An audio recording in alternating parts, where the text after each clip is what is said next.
Hey, it's Jordan. I am in Akron, Ohio, about 45 minutes from Cleveland at the Beyond Expectations Barber College, a black-owned barbershop here where former Ohio State Senator Nina Turner just spoke with some of the students here about her campaign and other matters.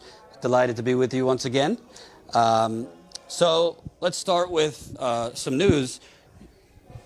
The corporate guns seem to be coming for you. You know, it's interesting. I kind of, when you first announced your run for Congress, expected this to come earlier. The special election is in August, but you know, your opponent was endorsed by you know, a major corporate gun a couple days ago. And you raised a lot of money after that. So it seems to have done you some favors there. I just wanted to ask, you know, after that endorsement, do you expect further excitement from the establishment to get involved with the Ohio 11th District race?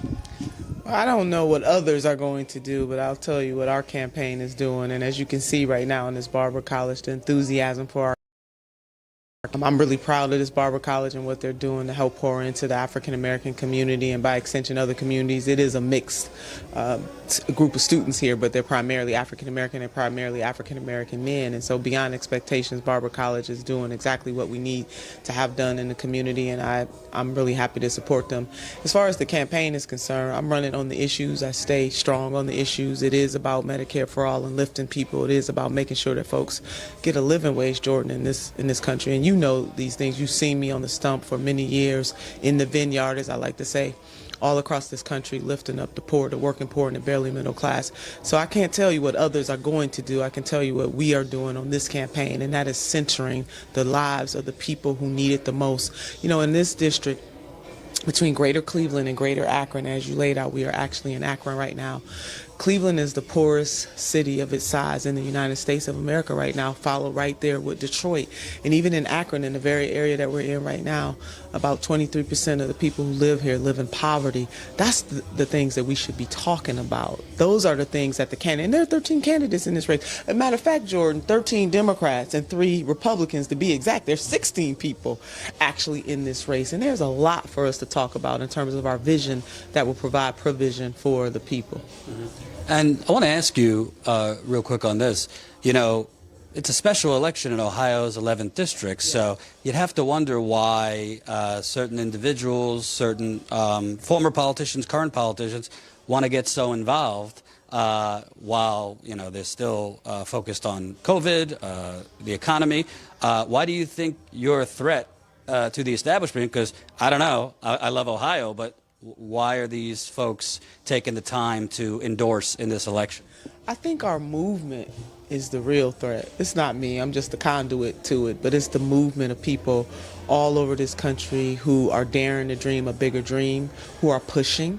And we know that the modern version of this movement, the 21st century, because there have been progressive movements and very progressive or liberators, if you will, throughout this nation's history, but it is the movement itself that is a threat.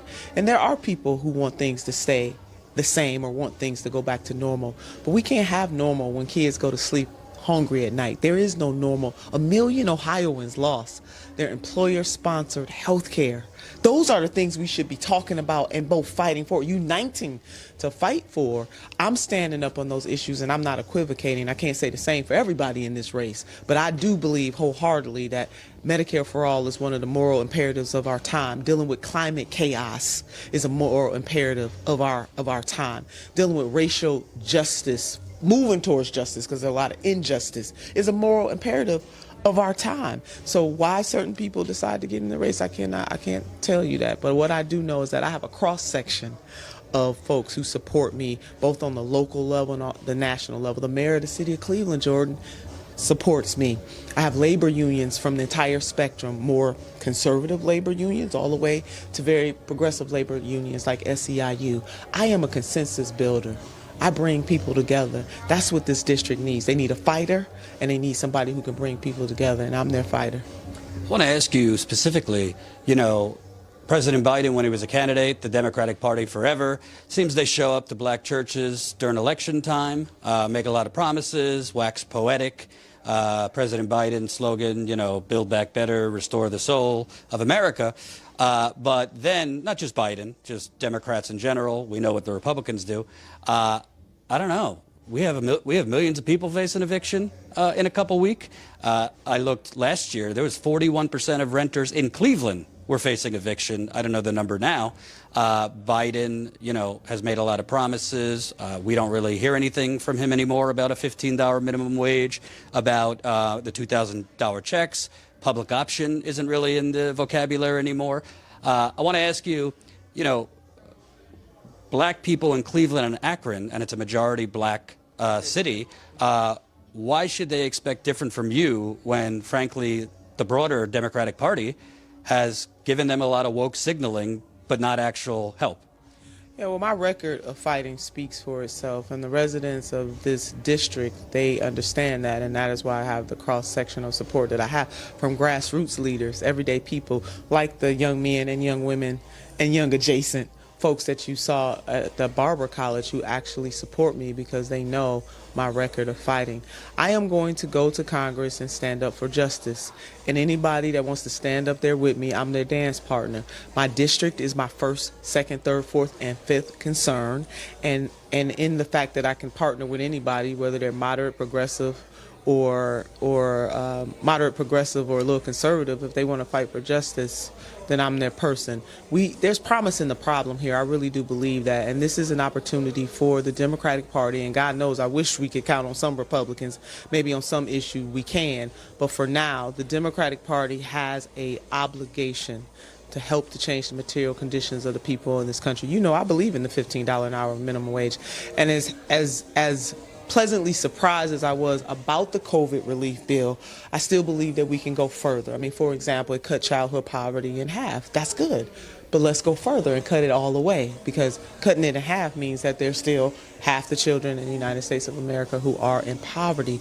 We are a hegemon nation, the wealthiest nation on the face of the earth, and we can do those things. For example, when we look at canceling student debt, the burden of student debt, the overwhelming burden of student debt is bore on the African American community, especially black women.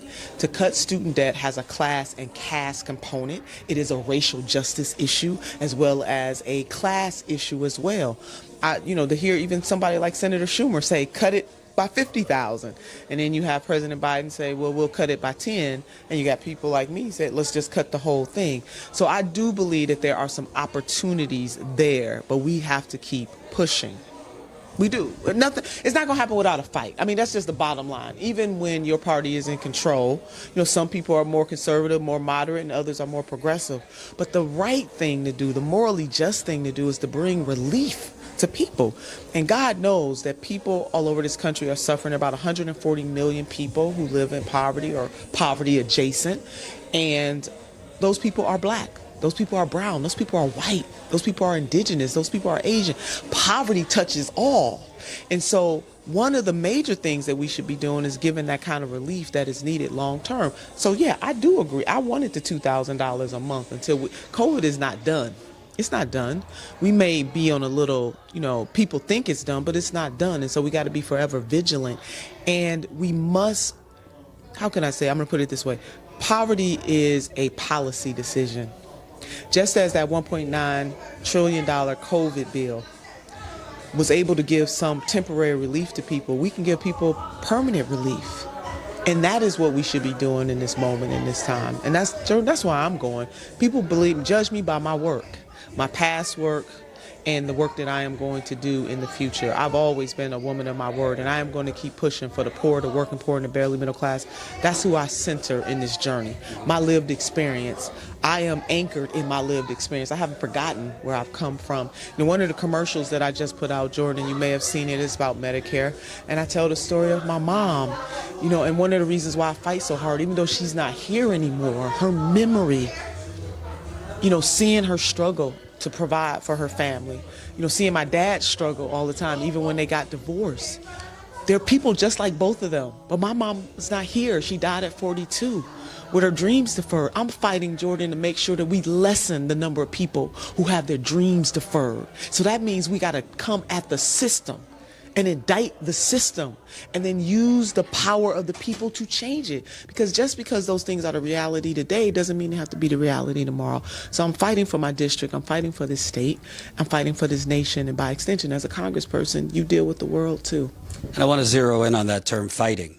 I mean, I've known you for a while. It's clear to me, in your life you have fought. There's a lot of progressives, you know, we're all cynical Susies these days.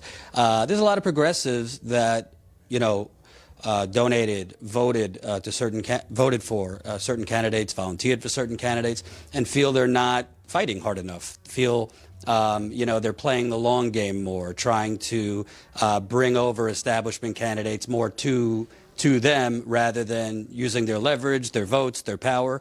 I just want to give a current example. If you were in Congress right now, originally President Biden said a $2.2 trillion infrastructure deal, but that has now moved back to $1 trillion with no tax increases on the wealthy, corporations, taking out a lot of climate proposals. If this was Congressman Turner I was talking to, would that be a satisfaction? Would you be satisfied with that? Would you vote for that if it meant bipartisan buy-in from Republicans, which Biden seems very interested in? You know, I was just at a forum for the Cleveland Plain Dealer, and that question came up about how are you guys going to be able to work in a bipartisan way? And so I'm going to say what I said to them. This might not necessarily be verbatim. Bipartisanship is a beautiful thing, if you can get it. But working with is a two-way street. And to the extent that we have a recalcitrant Republican Party who've made it clear at every turn, even though there are poor people in West Virginia the last time I checked, poor people in Arizona the last time I checked, there are poor people in every state in this nation, including the District of Columbia. The last time I checked, people could benefit from the type of jobs that an infrastructure bill could bring. So while I am, you know, supportive of an infrastructure bill, I would like us to go further because the needs are just that great in terms of the crumbling infrastructure, both soft infrastructure, I'm glad to hear the president talk about that, and then hard infrastructure, the types of jobs that will bring and the types of pay that will bring. But if bipartisanship means sacrifice and justice, then we don't need that. So Democrats have the power, and we got to leverage that power, Jordan. We have to change the material conditions of people, and that is what I would be saying, trying to push my colleagues first in the Democratic Party. We got a problem with, you know, 2 senators. We all know who they are. I'd say more of that. But. Yeah, I mean, you know, so we got to do something about that, and we got to do something about the filibuster too, as well. So there's a lot of work to be done. I am going to go there and be, you know, a partner when I can be, but not a puppet, because there is a difference between being a partner and a puppet. I will work with, but not acquiesce to. So to the extent what is being proposed lifts my district, then I'm with you. But if it doesn't lift my district and I feel like we need to go further, I'm going to say that as a member of Congress, Congress is a separate body, co-equal body. There are 3 co-equal branches of government. And I'm really glad to see some progressive leaders there really, you know, pushing back. I think it was Congressman Ted Lieu who basically, and I'm paraphrasing him, but he put a tweet out there and you can find it, but he said, you know, Republicans are bringing bazookas. I think he said, you know, look it up, you guys, because I don't have it memorized. And Democrats are bringing straws. You know, he didn't use a straw, but in other words, we need to bring the requisite energy and weapons to the battle. And what we are battling for right now is to really show the people of this country who gave us the power that when we are in power, that the material conditions are going to change. Anything less is not acceptable, because there is somebody going to bed hungry right now tonight. There's somebody that doesn't have a roof over their head right now tonight in my district and all across this country. There is mamas and daddies, you know, but you know, mothers and fathers who anguish over how they're going to pay their rent or pay their mortgage, or whether they have enough money to get gas in the car, who punch a time clock, but their children are sick, and so they are scared to call off because their job is not secure. You know, I was in Bessemer, Alabama, side by side, and Birmingham side by side with those workers. Why? Because what happens over there happens over here. There are 3 Amazon facilities in the 11th Congressional District. You know why I went there to be with them? Because what happens in Alabama impacts what happens in Ohio or California or West Virginia or Illinois. We must change systems. And the Democrats, we have the power. You understand? I'm saying we because I am a Democrat, progressive Democrat, freedom fighting Democrat, Shirley Chisholm, unbought and unbossed Democrat. And to the extent that I am elected to serve this district in that capacity, because I've been serving this district, I am going to stand up for the needs of my constituents. 114,000 people in the city of Cleveland are in poverty. 23% of Akron in poverty. 50% of children in poverty. We owe it to them to do right by them and use the power to change their conditions, and that's what I'm running for. And I'll add, you've had issues in Cleveland with lead, too. Oh my God, yeah, absolutely. We have had and still continue to have, and we need more money to help mitigate. And, earmarks are back. And one of the things that I will work to give some earmark dollars to is more mitigation of lead. I'm getting the rap, so one more question. I hear from a lot from the media, from Biden, President Biden, others, things are getting back to normal, right? You'll be able to go to your 4th of July barbecue. Jobs are roaring back, even though they're mostly non-living wage jobs. But we're on a reporting trip here. We're in Philly. We see mass homelessness, people facing evictions, massive gentrification, which Cleveland has experienced, other cities. There seems to be this kind of manufacturing of consent that everything's getting back to rosy, normal capitalist society. To you, is this normal to have explosions in homelessness, millions of people facing eviction, but nothing's being done about it? So many have lost health care. And what would you do right when you get in Congress immediately? What would be your first priority?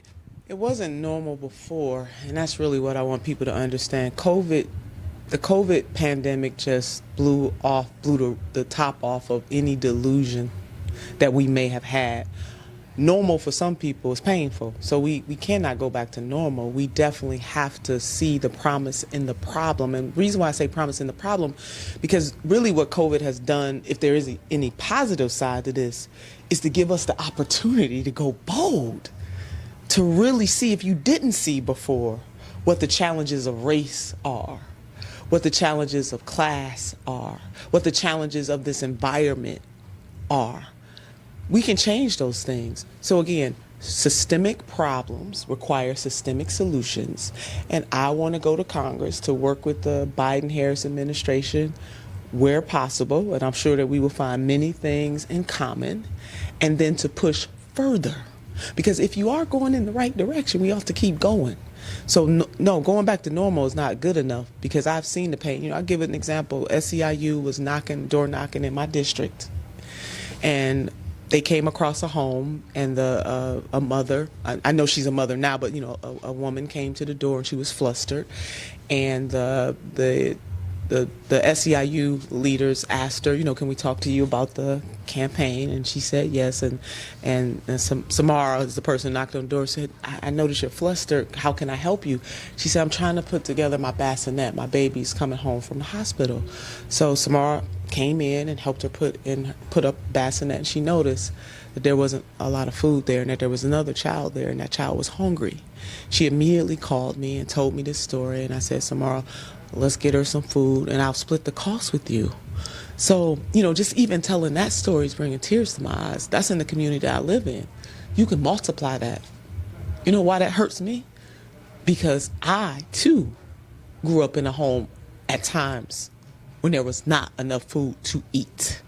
So we, the collective we, especially those of us who have fancy titles, ought to be putting everything that we got towards changing a system that is rigged in every way against the poor, the working poor, and the barely middle class. So if people want to know why Sister Turner gets, worked up about these things, it's because my lived experience informs me. But by the grace of God, that could be me again. So I feel people's pain right here. Not here, but right here. We can change these things. We can look at the military, industrial complex, the discretion, it doesn't have to be this way. And I don't want it to be this way. And so I am running to be in service to my district, the people in this district, centering the poor, but recognizing that I have an obligation to serve all people. business people, small business people, civic-based people, all people from all walks of life, no matter how they identify. But my centering point is what is in the best interest of the least of these. That's what I am centering.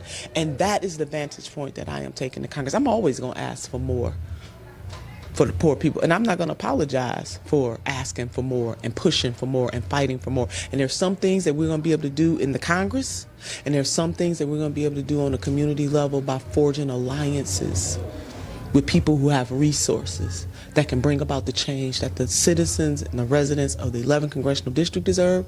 The residents of the state of Ohio, 1 million people, lost their employer-sponsored health care. Why are we still commodifying health care in the United States of America when we have living proof in our time, not anything we read about, nothing we heard about, in our time, that almost 15 million people have lost their employer-sponsored health care, added to the already 80-something million people who are already uninsured and underinsured. So, Jordan, we know what the fixes are. You know what it requires? Some intestinal fortitude to make the change. I believe that we can do it, and I'm certainly going there to help some people, some awesome people that are there fighting as hard as they can. You know, one of the endorsements that I'm very proud of, you know, my mayor, I got local council members even here in Akron. I just got the endorsement of the black elected officials of Summit County. You know, on the federal level, I have many endorsements, including Senator Sanders. Relationship, though, it wasn't just, it's a relationship endorsement. I'm working in the vineyard with him for the last 7 years. But the Congressional Progressive Caucus, which is the largest caucus, and there are a lot of fighters in that caucus. We need to elect more fighters to the Congress and more fighters on every level of government, because all of the problems that we have in this nation can't be solved by just one body. We need progressives in the legislature. I mean, Jordan, you've reported on some of the voting rights that are being stripped away because legislatures across this country that are run by Republicans have decided that if they can't win it, they cheat. And part of cheating is making it harder for people to vote. We can't stand that in the 21st century. So I'm going there to help change systemic problems. Where do people go? Volunteer, support? Yeah, just go to NinaTurner.com. Again, that's NinaTurner.com. On Twitter, it's at Nina Turner. Instagram, Nina Turner, Ohio. Any amount will help. People can also volunteer. They can text bank and they can phone bank. NinaTurner.com, all of the information to be able to volunteer from anywhere that they are to help this people power campaign, Jordan. My emphasis is on people power, because when I go to Congress, the only interest I'm going to have to answer to is the interest of the people. Thank you so much. Thank you, Jordan. That was Nina Turner. She's got to go to another campaign event, so let her lickety-split. We will cut this up, into shorter pieces. I'll give my thoughts on the interview probably a little bit later. We'll also we'll be here tomorrow in Cleveland too. We'll be covering an eviction canvass. So what that means is if you were, a volunteer during the Iowa caucus, other caucuses, primaries, they send out volunteers to knock on doors for a candidate. This is different. This is literally going house to house that have gotten eviction notices and telling them what their rights are, what the law is, and trying to help them, match them with organizations that could help them with relief. It is a scandal that we're finding out in Pennsylvania, here, and other places, that despite hundreds of millions of dollars that have gone to cities, states, meant for rent relief, so that somehow the money didn't get to the people. Isn't that interesting? Somehow the money didn't get to homeless people in Philadelphia. Somehow the money has not gotten to renters in major cities. I mean, you go through the list, literally 3%, 4%, 5% of the money that was earmarked for different cities and different states has gone for rent relief. Meanwhile, Biden, the Democrats, the media is saying everything's great, everything's dandy. You're not hearing a damn thing about the eviction apocalypse that's coming now. We were just in Philadelphia. The homelessness is, I've seen a lot of homelessness.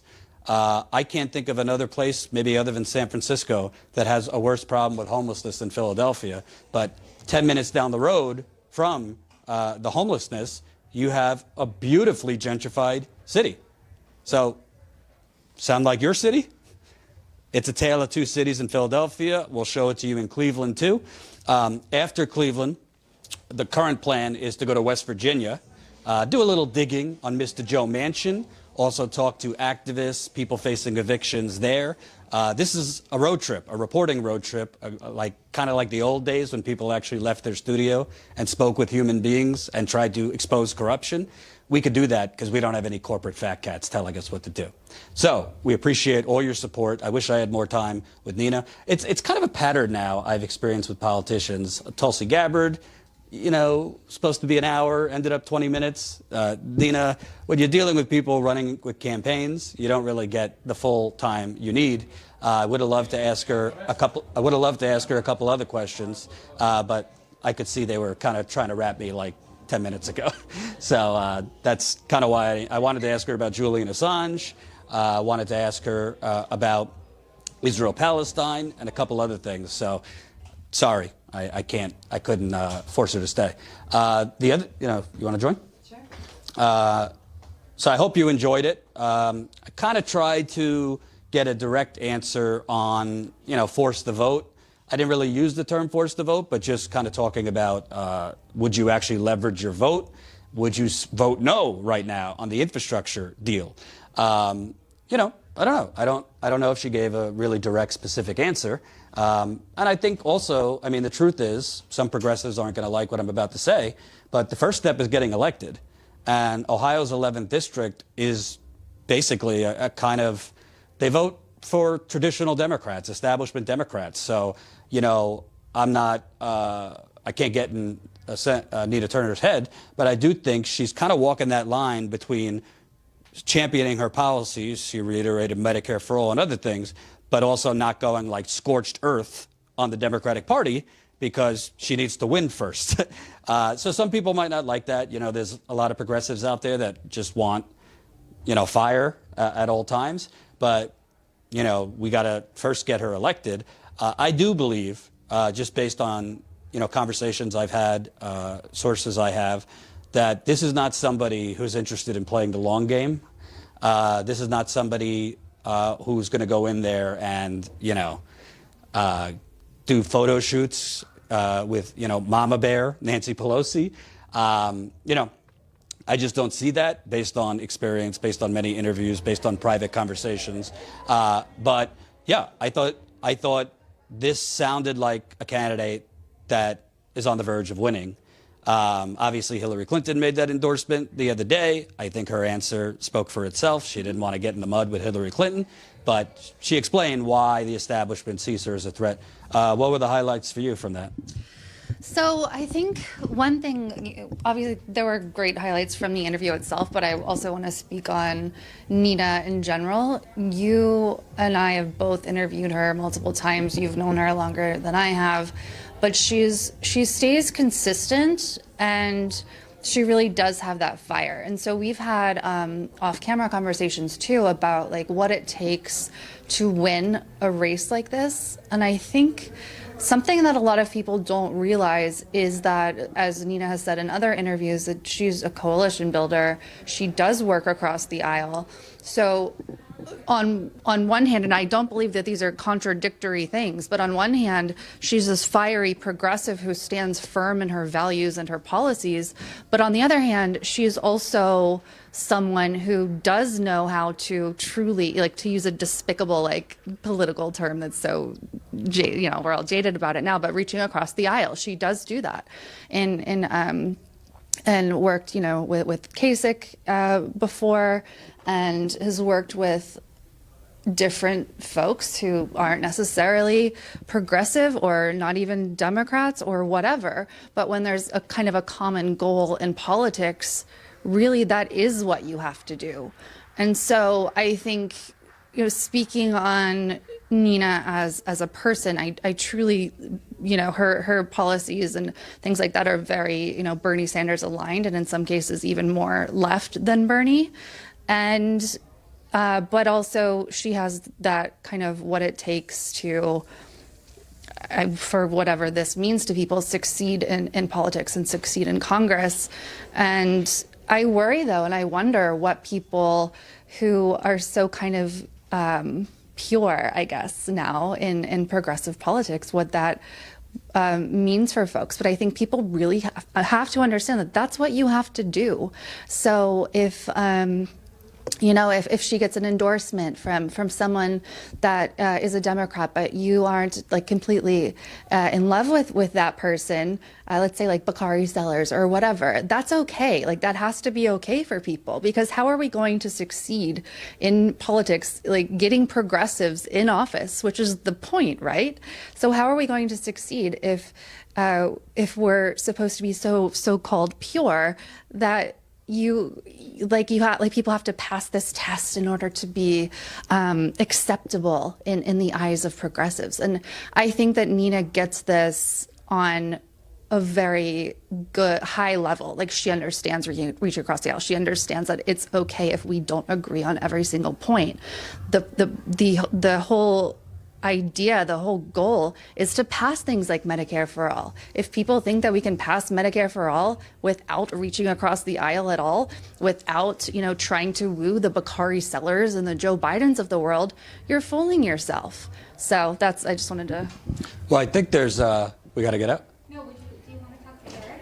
Oh yeah, that'd be great. I'll bring it in. Yeah. I also think there's a broader point, because I saw the comments, people saying softball, this and that. Bottom line is, she's not running for president. She's running for the 11th District of Ohio. So,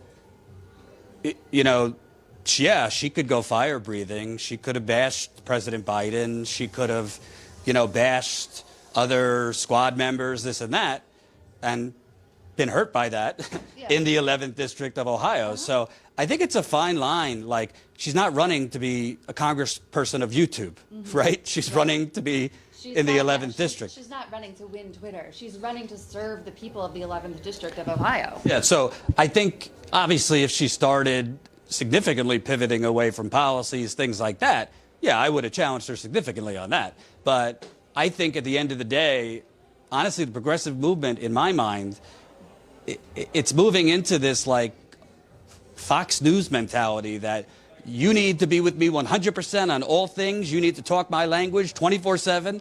You need to run your campaign the way I think you should run your campaign. Talk about the things I think you should talk about. And if you don't do it, you're a sellout. You're a fraud. Well, if that's the mentality you want to have, we could be in the minority politically till we're all in the ground, because that's what's going to happen. I don't mind somebody threading the needle, not trying to alienate voters that might be interested in her, but for whatever, they might like President Biden. They might like more traditional Democrats, but want to give Nina Turner a chance. That's not the same thing as if she became a congressperson selling you down the river. Like, she's running for the 11th district.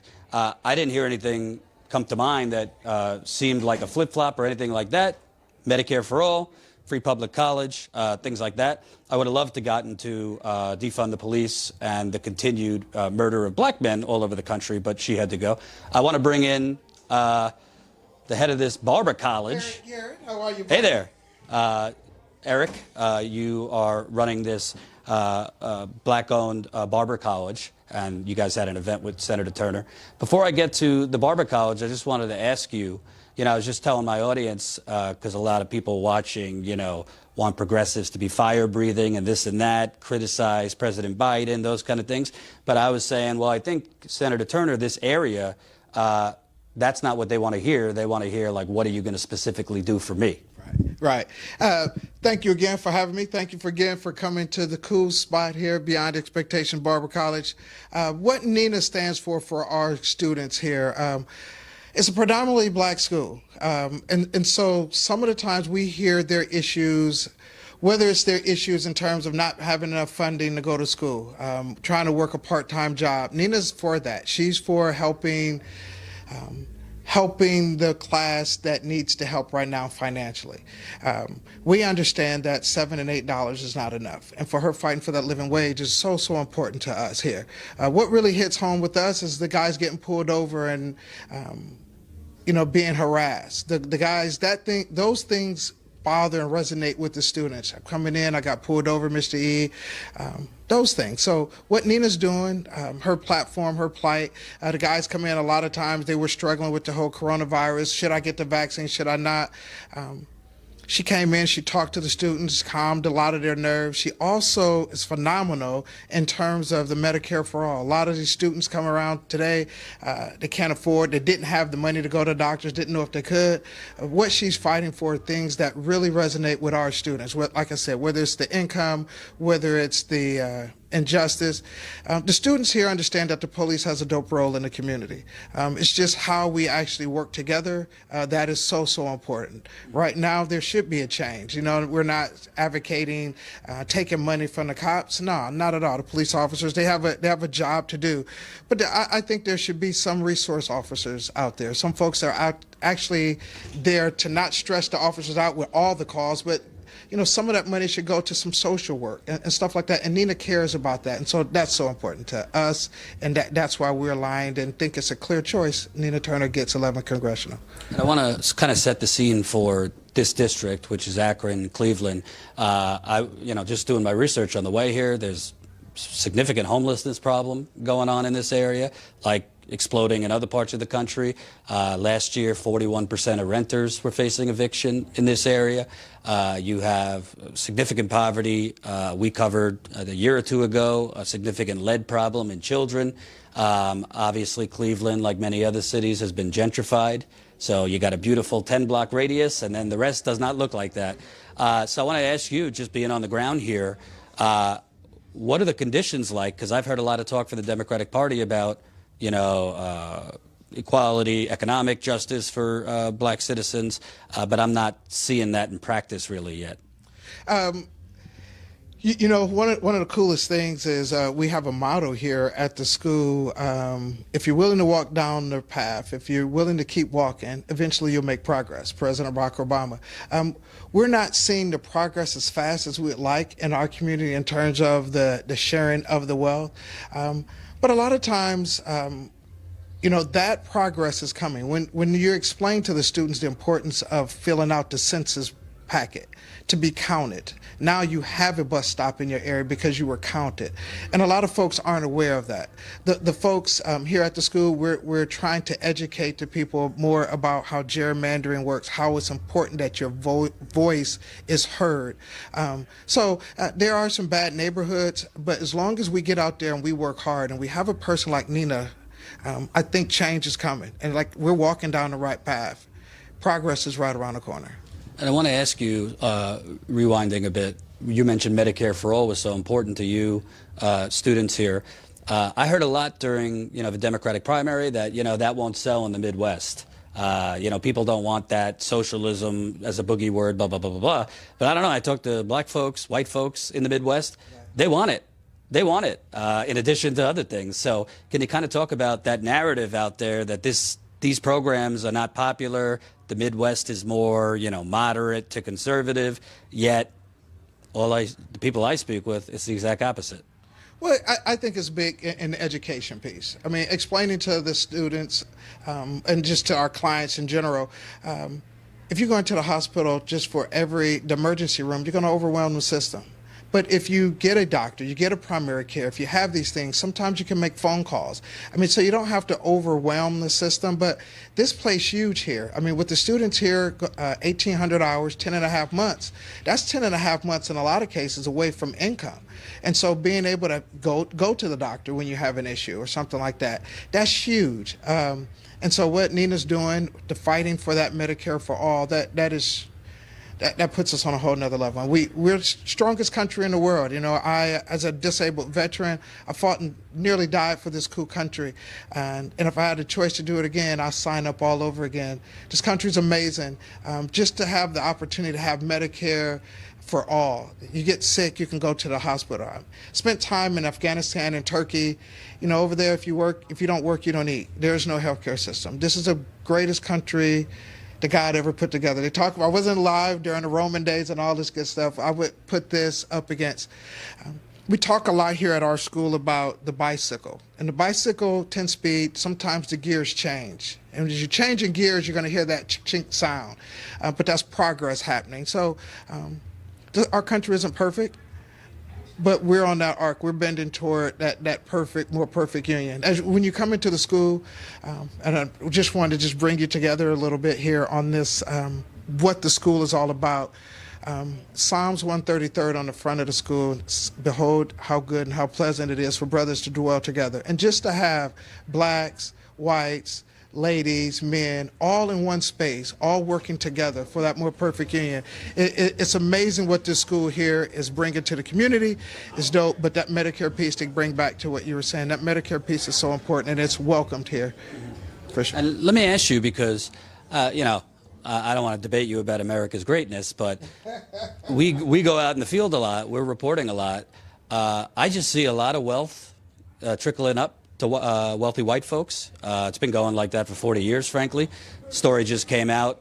Jeff Bezos, Elon Musk, Michael Bloomberg, the richest of the rich, don't pay any taxes. During COVID, you know, wealthy people got wealthier. You know, Senator Turner was talking about the COVID relief bill, cutting poverty in half. It did do that temporarily, but most of those things were temporary. So let's talk about, like, you might think there's more opportunity here, but what do you, your students, this community, what do you require in terms of bigger change and more opportunity? Well, you know, right now the students are really looking to be business owners, you know, and so that's one of the things that they're looking for. There should be a bigger investment in the community. You know, there should be a major investment. I talk to the students. They can forget about going to the bank and get a business loan. It's not happening. Martin Luther King talked about a person is judged by the content of their character, not the color of their skin. So here at the Barber College, we talk about your credit score, how important that is. I don't care if you pick up the phone, you're black or you're white. If you got that great credit score, you can get to that, what you're trying to achieve. So just really educating people about that wealth gap. Our country, the folks at the top are doing really, really well. And it's sad. They should share more. I mean, but at the end of the day, I would just try on my part to encourage some of these students just to try their best to pull themselves up, and with the help of Nina. The wealth is, we know that there's a huge wealth gap. And with people like that in place, I think this will change. Mm-hmm. And talk to me a little bit more about this Barber College here. Have you seen, you know, students you've had in the past, what have they generally gone on to? Careers in barber, being a barber, other things? Absolutely. Barbers. We've graduated 100 students. 120 have actually, 120 have graduated and 100 have gotten their license. So we have a 85% graduation rate, 90% licensure rate, and 100% job placement rate. So these folks are finding jobs. And out of that 100, 20 of them have opened up their own barbershops. Whether it's Canton with Mr. Kevin, his Clips Barbershop, whether it's Mr. OBE, who just opened up his new shop. And we also had a student that go through the program and open up his own barber college in Canton. So these guys are really, they're really trying to put the work in. Like I said, with the help of great people in place like Ms. Nina, I'm sure that this will continue to go that way. It's unfair the way it's set up right now. Student will go to try to get funding. They're not getting loans from the bank because the bank is giving them a hard time, so they have to save up their own money. So those things, they're still struggling with that. And I'm sure keep walking down that path, things would change. And my last question, what the hell do I do about this bald spot that's getting more bald by the minute? I don't know. You know, I don't use hair products, but it's getting pretty thick back there. Man, it looks nice. Compared to this, you win it. Hey, man, I really appreciate you taking the time to come to our establishment. It's amazing what you do to try to get the word out. I think you're an amazing person. So anything I can do to help, I'd love for you to come up. We give back sometime in August, right before the school starts. We're doing a free haircut event. We're giving away free school supplies to get the kids ready. Last year with COVID, it hit us pretty bad, so we weren't able to really get the folks into the schools, get them here. But we're looking to do over 800 free haircuts, so giving back to the community is key. And during that time, I'll have one of the students get you together on the top there. Thanks, Ben. Eric? My pleasure, bro. Thanks again. Eric? Eric Garrett. Eric Garrett. Thank you, Eric. Appreciate it. Thank you guys for being here. Appreciate you. Actually, that's interesting. I don't know if you want to come back. Actually, in 2016, I remember I was in South Carolina. I was with the Young Turks at the time, and what I did was actually do an interview while I was at a black-owned barber shop and then cutting my hair, which was really cool, pretty real, authentic, and you'd be surprised. These folks at the barbershop were smarter than any CNN pundit I've ever seen. They knew about the crime bill. They knew about the prisons that opened down the street because of the crime bill. They had other issues that they were really important to them that they had some expertise on. So it's smart that Nina Turner came here. I wanted to get back to the conversation because, you know, I really think, and we're called status quo, so we're no, like, you know, wallflowers here. But I really think if people's measurement to support someone is going to be if they're 100% with them, or if they breathe exactly the same fire that you do in all cases, even if there is a little nuance, like, again, this is a fairly establishment Democrat district and she's up significantly. I really think you're not interested in seizing power. You're interested in being pure. Now, if Nina Turner were to get elected and all of a sudden she's, you know, wilting like a flower and not fighting and compromising on things we don't want her to compromise on, and, you know, her language is talking, Medicare for all turns into, you know, public option, oh, then, yeah, it's time to breathe fire. But there's nothing to indicate that because she hasn't got elected yet. And some people will say, Jordan, you're making excuses for politicians, this and that. No, I'm talking reality because it's not my first rodeo, and I've covered a lot of national campaigns and local campaigns. I think you have to do what you got to do to get elected. By the way, let's be clear, she's not taking dirty money. I think after Hillary Clinton endorsed her, she raised 6 figures in 24 hours. Endorsed her opponent. Yeah, excuse me, not endorsed her. Endorsed her opponent, Chantel Brown. She raised 6 figures in 24 hours from 4,000 donors. I think she's raised over $3 million in total, and that's just for the 11th district. And by the way, don't just focus on her. Why do you think Hillary Clinton's endorsing her opponent? Why do you think, probably likely, that Nancy Pelosi will endorse the opponent?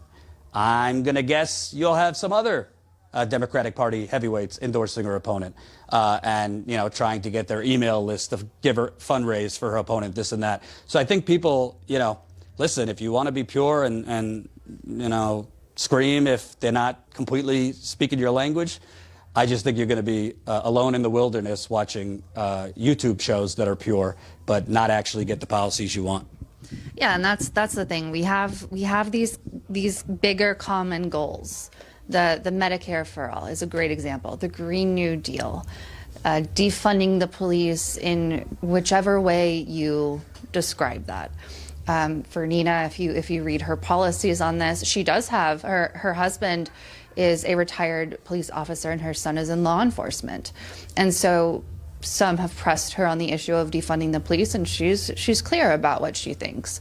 And I think that it is what a lot of folks agree with on the left. And, you know, things like mental health funding and social services. And clearly there's an issue with the police just murdering black people constantly. So if you go and actually look at her policies and actually read what she's saying in interviews, rather than listen to trolls on Twitter saying like, oh, she has family members that are in law enforcement, she's sold out. It's like, no, that's not how it works, guys. She's actually for defending the police. Exactly. That's what I'm explaining. If you actually go and read her policies, her policies align with what a lot of left folks think. So just because it's frustrating on many levels, the whole, we've spoken today on the like wars between different YouTube hosts and how some folks on the left, like the Twitter wars in general, and back and forth, and already we're seeing this Nina sold out rhetoric from folks. But what are you talking about? There are even people who go as far as to say if someone is running under the Democrat umbrella, don't trust them outright. Like if anyone you know is voting for a Democrat, that's it. It's like, what are you doing? How are we ever going to achieve our goal of Medicare for all and all of these things that will save so many lives if we say, someone like Nina Turner is not acceptable? Like, when did that happen, that a Nina Turner became not acceptable to some of these people? It doesn't make any sense to me. And obviously we're journalists. We're not campaign folks or anything like that. But in thinking about strategy and just knowing kind of what it takes to win, it's not selling out to kind of stand firm in your policies, but also be okay with disagreeing sometimes. And by the way, bring this out on a national level. I think Bernie Sanders, one of the biggest, and there were a lot of mistakes Bernie Sanders made, and we all know, by the way, it's been reported, Nina Turner was the one urging him to take off the gloves. Nina Turner and David Sirota were telling him, go for Biden's jugular. And Bernie didn't do it because Bernie doesn't have it in him. Let's just face it. I respect everything he's done for the movement, but he's weak in terms of going for the jugular, going for the kill. And one of the biggest mistakes I think Bernie made, and there is a connection to Nina, he was pretty much like 10 days away from basically wrapping up the nomination. He went on 60 Minutes, which has the biggest audience of his weakest demographic, older people. Biggest audience of his weakest demographic, older people. So instead of talking to them, and you might have not liked what he had to say, you might have not thought it was strong enough, but instead of talking to the massive audience that's watching 60 Minutes and maybe pushing back on some of their preconceptions of him that have been manufactured by the media, he got into this, he took the bait on Fidel Castro, which the media predictably went on and on and on about for days. Instead of saying, I'm going to talk to your viewers. Some might be older Americans who have been told that Medicare for all is radical, that have been told free college, these things are radical. Well, let me tell you what's actually radical. The fact that X amount of people don't have health care in this country. Supporting that is radical. Let me tell you what's radical. The fact that we have literally 550,000 people on the streets right now, and we're allowing it. That's radical. You want to know something? I don't know if he would have won, but speaking directly to the voters that you need, not just your base of progressives, but he needed to pick off some of those normie Democrats, and he wouldn't change his tune a little bit to get them. So I think at the end of the day, listen, if your mentality is, well, she didn't say this or she said this wrong, so that's it. Enjoy being on YouTube, watching people scream for the next 10 years while we continue to lose and lose and lose. Somebody made a good point, Jen, saying, well, the squad didn't take corporate money and look at them now. That's a great point. But do you have a crystal ball? Seriously, do you have a crystal ball that Nina Turner is going to be the squad? Would you prefer that her, in this interview, go to war with the squad and tank her chances to win this election just to give you some satisfaction? I mean, I don't really get, and I know it's not all viewers think this way, but I think it's really a self-sabotaging mentality if you want actual progressives to get elected. Now, if she were to get elected, when she is saying, yeah, I'll compromise when I need to, but I'm not interested in this long game. I'm not interested. There's going to be a lot of things that I'm not moving on. I don't think there's any evidence to indicate that Nina Turner is doing any Rolling Stone covers with Nancy Pelosi. I don't see any evidence that Nina Turner is going to be voting for more money for the Capitol Police. I don't think she's voting for massive defense budgets. And frankly, I think she's going to be leading rallies outside the White House most of the time once she's in there. It's not because I'm a Nina bro. Again, if she changes her strategy, if she suddenly moonwalks away from the Nina we know, I'll be the first one to say it. I mean, I've been going after the squad recently, going after Bernie, because you got to look at it in real time, how things are evolving. But I don't know. Do you want her to win? Because if you want her to win, you know, going hardcore after Biden in this district, going hardcore after AOC and these people. Yeah, this is a Biden district. Yeah, this is a Biden district by a lot. So going after those people just to make progressives online like cheer and get excited. Okay, well, if that, again, people, I think they're, and I saw this in 2016 after Bernie endorsed Hillary. I understand why people are angry, because I'm angry. I am angry. Trust me, we're angry. If you only knew on the ground what we're seeing. I didn't want to get in a tussle with the head of this Barber college, but when he was saying America's the greatest, this and that, like, no, it's not. No, it's not. But this isn't a thing where I'm going to get in a debate with the barbershop head. America's not the greatest. It has basically exploited, killed, kidnapped, kept down black people, indigenous people, Hispanic people. But at the end of the day, I think people need to take a step back. Maybe you're watching too many YouTube hot takes and, you know, realize somebody has to get elected and then we could hold them accountable. She's not, as far as I could see, has not changed her policies, but essentially, politically, she'd be flying a kamikaze pilot. She'd be a kamikaze pilot if she's going to bash Biden, bash the squad, this and that to get elected. I just think it's silly. The other thing I'll say real quick is, you know, we were talking about this earlier, Jen, but people online need to remember why they got into this movement in the first place.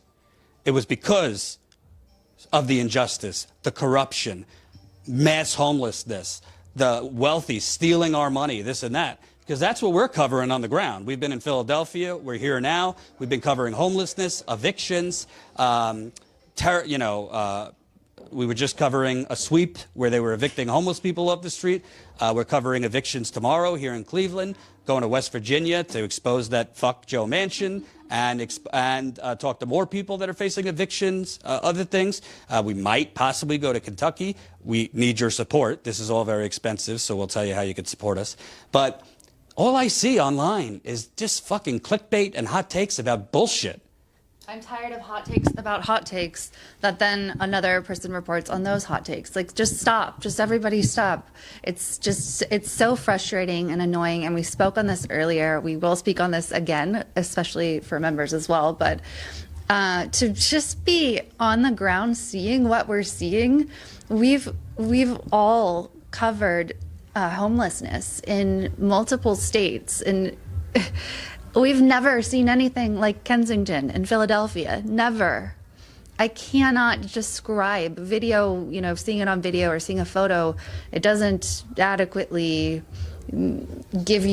tell you what's going on there. Like, being in that space is life-changing in a way that, you know, eye-opening and just sort of like, wait, what is really actually important? Just to be standing in Kensington with these folks, and then to go back to your hotel room and see 5 channels live at one time talking about some ridiculous bullshit is just so discouraging and so frustrating. And Chris said in the chat, if you're, I can't remember exactly how you phrased it, Chris, but you said something like, if you're, you know, upset about this or whatever, like, go outside and touch some grass. And I think that is a great tip. If you think that the world, the progressive world, is Twitter, is YouTube, that's not what it is. These are people's lives. These are people who need Medicare for all. That's who Nina is fighting for. She's not fighting for, you know, Joe Schmo 420 on Twitter. She's beyond that. And anyone who has integrity is beyond that. Get out of the Twitter cesspool and the YouTube live streams, going live on each other's live streams and whatever. That is so annoying. There are literally people doing headlines now to comment on somebody else's commentary. It's like, commentary on commentary on commentary now. And I got to tell you the truth. I mean, I'm just going to call it what it is. Listen, people know my opinion about the Young Turks. It's not a secret. I don't need to reiterate it. And, you know, I think, for example, Aaron Mate was smeared by them. Of course, he has a right to defend himself. Other people should defend him. Obviously, there was things that happened with Jimmy and the Young Turks that have been going back and forth. So to me, like, we're not here to police what other people cover. I mean, it's your channel. If you're more interested in, like, interpersonal drama and conflict, and, you know, some of them have even openly said, yeah, it's been good for views. TYT in the headline, this and that. But, like, we're on the ground literally exposing, like, the demolition of the working class. That's what we're doing right now. And we know YouTube has been suppressing us. Look at my Twitter, @JordanChariton. I just caught them red-handed. Literally, somebody posted, oh, I just got your notification today for your Steven Donziger interview 7 days ago. So I posted that on Twitter, and then we showed, oh, wait, we have 200-something live viewers, but 325 likes. So I guess 100 or so ghosts pressed the like button, but weren't actually viewing. So we're being suppressed from all corners. But I think the point in all this is not to, like, we're not trying to attack certain channels or this and that, but it's just dumbfounding to me. I think people need to remember, if you're progressive, and everybody has a different definition of what progressive is, but if you're progressive, like, are you more interested in the TMZ of Twitter and YouTube, or are you more interested in exposing the fact that literally the media, the corporate media, Biden, the Democrats, are literally offering you nothing but woke signaling while allowing millions of people to be evicted in a few weeks, while allowing homelessness to blow up all around the country? We're learning literally that in some corners, police are handing homeless people drugs. We just found out. We're learning that wealthy lawyers, wealthy doctors, wealthy judges are literally going to where homeless people are to shoot up with them. And then they go back to their communities. And then, you know, sentence them to jail. Right, and then sentence them to jail. You know, we just, for example, if you're new here, on Monday we did an interview with a construction worker who was laid off at the beginning of the pandemic. He's been sleeping in a park under a train for over a year. His mother just died 4 days ago. Couldn't go to the funeral, okay? One of the most powerful interviews I've ever been a part of. It's up on the channel. His name's Kazim. I think the title was Heartbreaking. I don't remember the rest. Yeah. And you want to know something? We might not be changing the world, but in this one case, we did create some change because a viewer saw that, contacted us, and then said, I think I could help him get a job in something along the lines of construction. And we just went back to the park yesterday with a prepaid phone. Took us an hour to find him because it's a huge park, a lot of homeless people, frankly, a lot of drug use too. And finally, when we found him, we were able to link up with him. John, our cameraman, 45 minutes it took him to figure out the prepaid phone. Not too easy. And then we set him up on a call with the person who could get him a job. That's stuff that actually matters. Is it the sexiest topics? Is it clickbait? No. And maybe we're in the wrong line of work then, if people don't care about these kind of things. But I know the hardcore status quo viewer, this is what they care about. I was going to say, do you know how many, clicks and views we could get if Jordan was like jumping in on this game? You think Jordan doesn't have anything to say about all this drama that's going on right now? Of course he does. We could easily sell out, which is a term that so many so-called progressives like to use, and do that. And that's what these people are doing. Those people are selling out on clicks and drama and nothing else. We could totally do that. We could stop this trip right now and just ride the wave of views and money or whatever, jumping in on this conversation, which I have a hell of a lot to say about as well. But I'm not going to, because who cares? Who cares when you have someone like Kazim sleeping under a train whose mother just died 5 days ago? Who cares when, when Nina has the people of her district that she's running in, Ohio 11, who need Medicare for all. And Nina has shared her story of her mother dying. Her mother had high blood pressure and died, I believe it was 1992, at age 42 years old. And so that's one of the reasons Nina says she fights for Medicare for all. So when you see the real world, when you're out there in the real world, it puts it all into perspective. I'm not saying I don't, find TMZ style drama interesting. Everybody does. We're human. We like gossip and drama. That's human.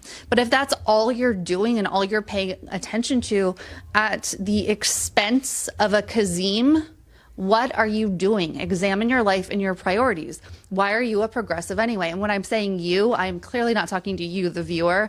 I'm talking to you, the assholes. And I can't go outside and touch some grass. Thanks, Chris, for that. I love it. Why are you in this? So many people watching, I'm sure right now, were inspired by Bernie in 2015, 2016 for the first time. That is when I majorly shifted my worldview. And so think about that. Why? Why did your worldview shift with Bernie? Why has the Overton window shifted so much on Medicare for all? It's because people started to see what's actually important, and people did. People started to have hope for the first time in a long time that things could really change.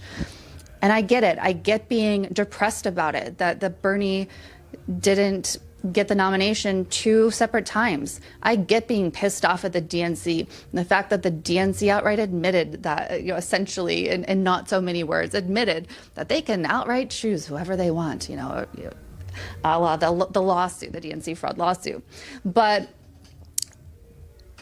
it doesn't mean you give up and become this nihilist who only cares about destruction of the Democratic Party. I know some so-called progressives who were purportedly fighting for these issues, Medicare for all and Green New Deal and things like that, who would rather see the Democratic Party be completely destroyed and see their so-called enemies like Hillary Clinton go down, Joe Biden go down, whatever. They'd rather see that happen than to have a Nina Turner get into Congress because she's under the Democrat umbrella. And that's too much for them all of a sudden. But get over it. Get over yourselves. Get over yourselves. There are people who can't afford health care. There are people who are being evicted. The moratorium ends on June 30th. The eviction moratorium ends on June 30th. No one's doing anything about it. And get over it. Go visit a Kensington. Go touch some grass. And I'll say also, to be clear, the two aren't mutually exclusive. What we're basically telling, particularly progressive media hosts, cover this kind of stuff. Please elevate the reporting we're doing in the field. Correct me if I'm wrong, Jen. I don't see any other outlet in Kensington talking to homeless people. I don't see anyone else doing showing eviction canvassing where volunteers go door to door trying to help people that are about to be evicted. You could do hot takes and focus on how bad the Democratic Party is, how bad Biden is. They are. You could do, the TYT first Aaron, first Jimmy thing too. But it just seems to me honestly, true story. We're having trouble just getting progressive hosts to share our in-the-field reporting on exploding homelessness, an eviction time bomb. Again, we just got it was hard to get them to share the Nina Turner interview. And by share, we simply mean click the retweet button. Click the retweet button. Because they're so invested in just whatever, promoting themselves or promoting or Twitter fighting, and stuff like that. I don't know. That's not why I got into this. I got into this to do these kind of stories in the field. And to be clear, I think the squad is weak as hell. I think it's embarrassing how they have essentially wilted like flowers and been essentially hijacked by the Democratic Party. That's different than being corrupt, but they certainly went from, AOC certainly went from, I'm going to bring the ruckus to the Democratic Party to how do you spell ruckus? It's clear, and we've covered that, and we've called them out. I mean, I've called out Bernie Sanders, who's one of, my inspirations politically, for essentially, he said he was, get Biden in there. We fight him on day one. Well, it's a long past day one. Bernie's, having dinner with him rather than fighting. So we're not here saying, don't bash the Democratic Party, don't tell the truth, don't challenge the squad, because we do. All we're saying is, like, I got to be honest with you, we're driving hundreds of miles on a shoestring budget. We're covering stories no one else is, and we can't get the very people that proclaim this is why they do journalism, to elevate these groups, to elevate these communities, to even share it, much less cover it. And it's very disappointing. And let's just be very clear, because they say in my first rodeo on YouTube, it's a lot of folks doing it for clicks. There's a lot of folks in studios doing TMZ type shit. This one bashes this one big fail. The Hill is awful, stupid shit. And they're getting clicks. Good for them if that's the goal. But I got to tell you, if the progressive movement is more focused on the back and forth gladiator fight against certain hosts. I mean, I'm no fan of TYT. Don't get me wrong. I don't really think it requires 2 weeks of headlines on TYT. I really don't. I don't. I think, honestly, like covering the fact that the media and Biden are trying to pretend that everything's back to normal while we're showing you everything is back to the old shitty normal, only worse. I kind of think that's more important. Maybe just call me old-fashioned. So we're going to continue doing what we do. I'm not going to lie. It's frustrating. We're always authentic, so we're telling you our frustrations on the road. I can't get people, big-time hosts, to even retweet it, much less cover some of the things we're doing. And you have to start to wonder, like, maybe they do need to go touch some grass. And by the way, we're not like innocent flowers. I've done videos on occasion about TYT or other things. There's nothing wrong with, like, you don't always have to do serious stuff on homelessness and evictions. And I mean, we went to Seattle to cover the exploding homelessness situation that Amazon has brought. We've just recently, I gone to Staten Island warehouse in Amazon's warehouse in Staten Island. I've broken several stories already about their union busting in Staten Island. I just broke 2 stories on the Joe Manchin and the corrupt West Virginia State Democratic Party. All of those are on our Substack. Extreme racism. Yeah, extreme racism. All of that are on our Substack. We break those stories. Like, Did you guys hear? did you hear about them from other commentators? Did the other commentators comment on this corruption that we're breaking on Amazon or Joe Manchin or the racist West Virginia Democratic Party? It's just crazy to me. So, people know my opinion now. I think that, I know for a fact from 2016, there is a massive hunger for the kind of reporting we're doing. I know that because at that time, when YouTube wasn't throttling the channel I was on with TYT, we grew it to 140,000 subscribers in less than a year. And when I say we, me, because I didn't have a lot of help at TYT Politics. So there's a huge audience when they're seeing the content. There's a huge audience when YouTube's not throttling this channel. John was at the Capitol getting that amazing footage the day of the insurrection. John went to Minnesota covering on the ground the Dante Wright protests. There was no other independent media there other than Unicorn Riot, and they're based in Minneapolis. John went to North Carolina to cover the Andrew Brown protests. There was no other independent media there. Frankly, there wasn't a lot of corporate media there. And what they were covering was just doing stenography for the police. So we're not just talking, we're walking. And I hope we could get more support if you're watching now. There's a lot of people asking you for money and super chats, and some outlets email you 3 times a day begging you for money. We're actually like taking a reporting road trip like the good old days. It's really expensive. Hotels, gas, food, equipment, paying our cameraman. It's very expensive. I don't even know past Cleveland if we have the funds right now to go to West Virginia. Yeah, we have to look. We need to raise more funds, absolutely need to. And that's the thing too. It would be so much easier to just sit in the studio and just report on other people's reporting or or talk about drama or whatever, but neither of us would be fulfilled by that in any capacity at all. But it takes funds to travel. John drove this today for 4 hours. We were in the car for 4 hours, and 4.5. 4.5 hours, and it's we're exhausted.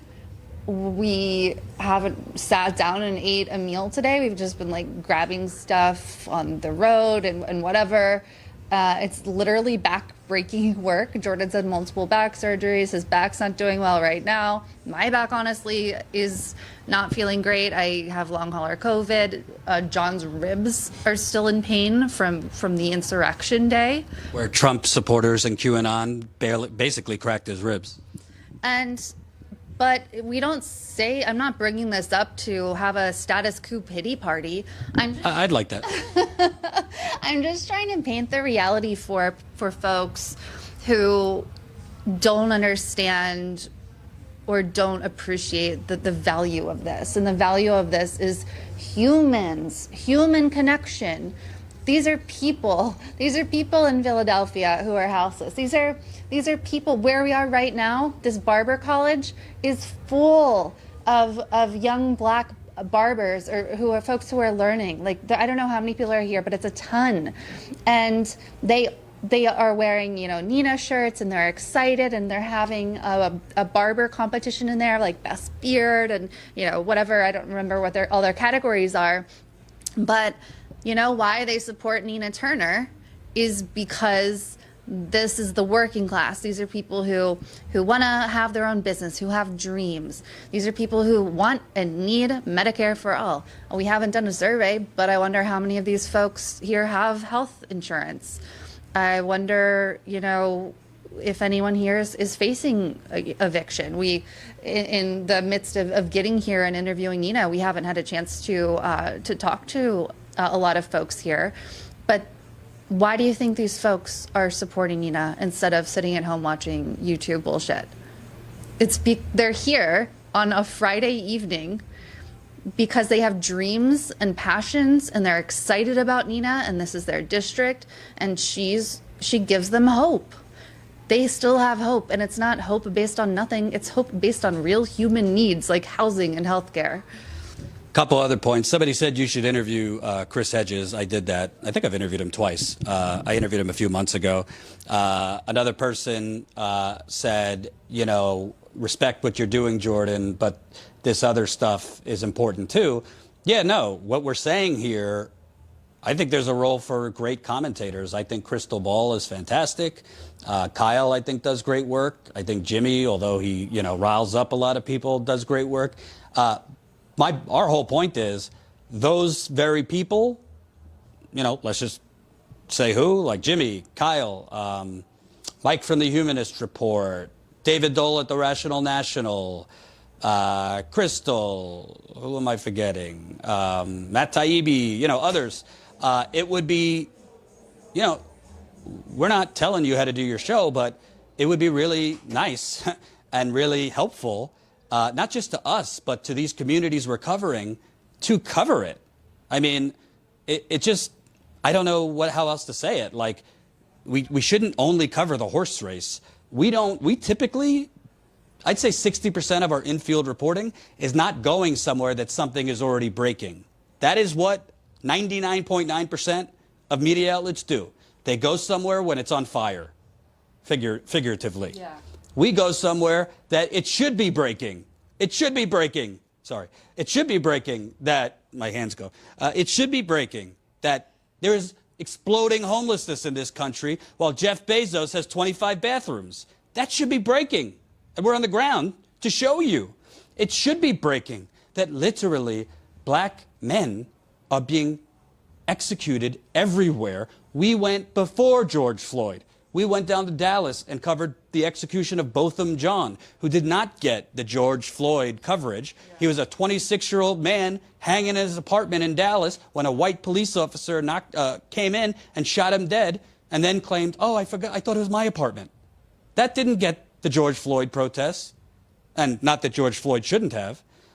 We were thinking of going to Louisville. It's been a year later. since Breonna Taylor was murdered, a clear cover-up by the Kentucky Attorney General, no justice. No one's going to jail.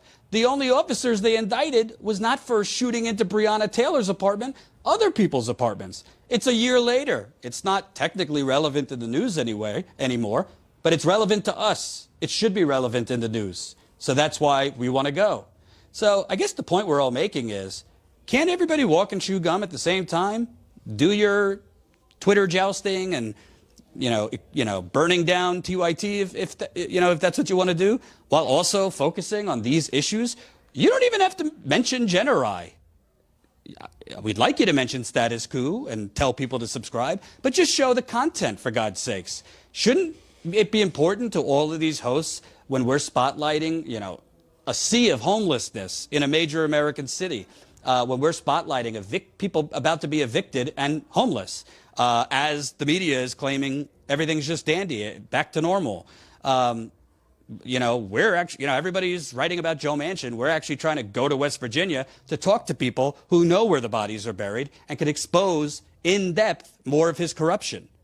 So I just hope you'll support us. I really do, because it's been a little discouraging to basically have to beg people with bigger platforms just to amplify this work. I'll mention, I forgot Brianna Joy Gray, who does great work. I'd love to go on her show. We'd love to go on all these people's shows. We'd love them to cover what we're doing. I just don't get why hot takes on the horse race is the priority for progressives rather than elevating these issues. The other thing I'll say, if you're new here, support us. We have a great page, statuscoup.com/theotherpandemic, which is what we're calling this trip. The other pandemic is America, basically. So that's our page. Jen's been uploading behind-the-scenes photos from the trip, kind of updating the blog. There's a support button. You could support us through PayPal and other means. You could also become a member to Status Coup. That's our main business model, statuscoup.com/join. Actually, it might be while we're on the road, we're going to do a members call. We're trying to do that on the road, so we could do a call with our members while we're in the field, which is a little different. To be very honest about that, guys, in the evenings, we get exhausted because we've been going all day. My goal is still to do a members call, but sometimes you just got to eat your one meal a day and collapse. By the way, do our best. By the way, just so you know, hope the police aren't watching, we definitely went way above the speed limit to get here in time, because we stayed in Kensington essentially another full day so that we could follow through and go to the park where Kazim, the homeless individual, was, get him a prepaid phone. We talked to other homeless people in the park. Then we did an update interview with Kazim to show that our first interview with him has now led to possibly getting a job. Oh, Kazim is calling. Look at that. So that's Kazim calling Jen. How are you? So this really... I'm so glad you called. We're actually we're doing a live stream right now. Do you want to say hi to everybody? To the audience? I could just... Hold on. Let me put you on speaker real quick. Hold on one sec. All right, Kazim. Say hi to the folks. Hey, everybody. Hey, John. Hey, Jordan. Hey, Jen, this is Kazim. Hi, live audience. How are y'all doing today? Hope everybody is doing well and still fighting the struggles. Absolutely. I'll take you off speaker in just a second, Kazim, but folks are still asking us if you've set up a way for them to, Venmo or something like that. Have you? Yeah, I did Cash App. Oh, Cash App. Okay, so what's your Cash App? It's Manquissit. What is it? Capital. Go ahead. Manquissit. Capital MAN. Capital QUIS 6. Okay, awesome. Okay, you guys, write that down. We'll put it in the description too of the video. You're off speaker now. I'm glad you set that up. So literally, So I get the spelling. that will only happen on Status Coup. We're literally talking about Kazim, who has been homeless for a year, living in a park. And then we were telling you that we just went back yesterday and it added on an extra day in Philadelphia to give him a prepaid phone and connect him with the viewer who wants to help him get a job and has a specific job and is helping him apply. And then he just called us. So it's just things sometimes happen the way they're supposed to. But I guess what we were getting at is literally so that we could do the live stream this morning, giving you the update on Kazim now after our interview about to land a job, thanks to a viewer who saw the interview and then reached out to want to help him apply for this job. Literally, we left, I don't know, it took like 4.5 hours from Cleveland, from the part of Pennsylvania we were in to get to Akron. And we were on the verge of missing Nina Turner. So we didn't stop to eat. Gas was very quick. And then John stepped on it pretty hard to get here on time. So there's a lot you do not see behind the scenes on the road. We're also trying while we're doing reporting, like while I was prepping in the car for the Nina Turner interview, I'm trying to book other interviews in other states. So there's a lot of logistical stuff. We don't have like a producer.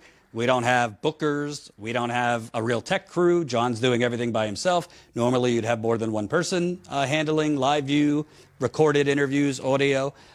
So it takes a village. It takes a village. So we really appreciate your support. Please go to statuscoup.com/theotherpandemic. Support us if you can financially. If you can't support us financially, spread the coup. Spread the word. If you go to my Twitter right now, @JordanChariton, you will see what we're dealing with on YouTube. You will see we have, can you close the door? We have basically exposed. YouTube keeps saying, no, there's no problem with notifications. Viewers are getting notified. There's no problem. Well, we're saying, okay, well, we have all these viewers telling us we don't get notified. The only reason they know we're live is because we're sending them a text, which is costing us a lot of money, by the way, to have this text program. Statuscoup.com/text. Statuscoup.com/text. So somebody sent us a thing. They just got the notification today for our Steven Donziger interview from 7 days ago. So I posted that screenshot on Twitter, and then I posted the screenshot of somehow we're the only channel that the likes keep going up, but the viewership stays frozen or goes down. We had like 209 live viewers for the thing this morning and 300 something likes. And literally, as I was saying, the viewership was going, as I was saying that, more people were liking. As I was showing it live, that we have so many more likes to viewers, literally more people were liking and the viewership was going down. It's like somebody's toying with us at this point. So we're dealing with severe suppression. We're not reaching as many people as we usually did on YouTube. That's why we'll have an announcement soon. We've struck a deal with another platform to do an exclusive once-a-week show on that platform. Should we say it now? I've got more Kazim updates. John, I don't know if you can zoom in on this too, this text. So as you guys can see on the text now, you can see what Kazim's Cash App is because folks were asking if there was a way to support him from a distance. But you can also see that today is Kazim's birthday. He told us this and it totally slipped my mind. It is Kazim's birthday. For those who are just joining us or haven't caught our stuff in the last few days, Kazim is a houseless individual. He's been unhoused for over a year. He's a construction worker. And he is, I don't know how to describe it. He's a great person. You can watch the interview that he did with Jordan. And then when we went back to give him the prepaid phone and stuff, we did another interview together with Kazim. And definitely check those out. So that's who Kazim is. And he's a real inspiration. And not to toot our own horns or whatever, but we did give him some financial help as well. And he was just telling me he took his buddies and made sure they all got, the buddies who live at the park, the other unhoused individuals, and made sure that people got food for the day. So this this is what it is. This is what it means to go touch the grass, go meet people, go see people. And this is the struggle. But you know what? Kazim he loves his buddies who live at the park. They take care of one another. It is really inspirational, and that is what life is all about. So happy birthday to Kazim. And once again, he is on Cash App now. $, capital MAN, capital QUIS 6. So I don't know, if it's in your heart to support Kazim, send him a little birthday well wish. That would be cool. And that's what we're talking about, guys. Like, that's why we're out here. That's why we've been in the car forever and are report live for hours and run around and get footage. None of the three of us, John, Jordan, Jen, none of us are feeling well. None of us are in 100% like health by any means. But this makes it worth it. Seeing Kazim's name pop up on my phone. I don't even know if I smiled big or whatever, but it made me feel just so happy just to see his name. And that's why we started reporting, is to make a difference and to get people's stories out there. And I don't know, I'm happy. And I also want to make a point, by the way, 420 viewers, 831 likes. 420 viewers, 831 likes. So maybe YouTube could explain that, how you have 421 viewers, but 831 likes. Yeah, tell us nothing's wrong. Even though the YouTube CEO openly admitted that they're screwing smaller channels that are, borderline. But I want to point out also, it's not just about Kazim. We spoke with a lot of other people on camera and off camera. And the thing that really has always struck me, not just about this trip, but every other trip that I've taken, to Flint, Standing Rock, other cities to cover Black Lives Matter, police murdering people. When you speak with activists or residents or anybody, you could very much tell no other media has ever approached them. You could very much tell they've been trying to tell their story or tell the story of their community, tell the true story of, frankly, they are the victims of the United Corporations of America. They are the victims of this second Gilded Age we live in for the last 40 years. They look at us with such appreciation because we give a damn and we show up. I don't know, Keanu Reeves said it in some baseball movie, Half a Life is Just Showing Up. I think it was Hardball. Good movie, actually. He's kind of fallen off since Speed, but that's okay. But it's an amazing feeling, and honestly, it's a better feeling to me than having, 10,000 viewers live bashing people, because when you know that what you're doing is making a difference to the people on the ground, that we're showing up. Jen always thought I read comments for my ego. I actually read them to get a sense of whether what we're doing is actually mattering. So when I see comments from people, thank you so much. Oh, I live 45 minutes from there. Nobody covers this. Thank you.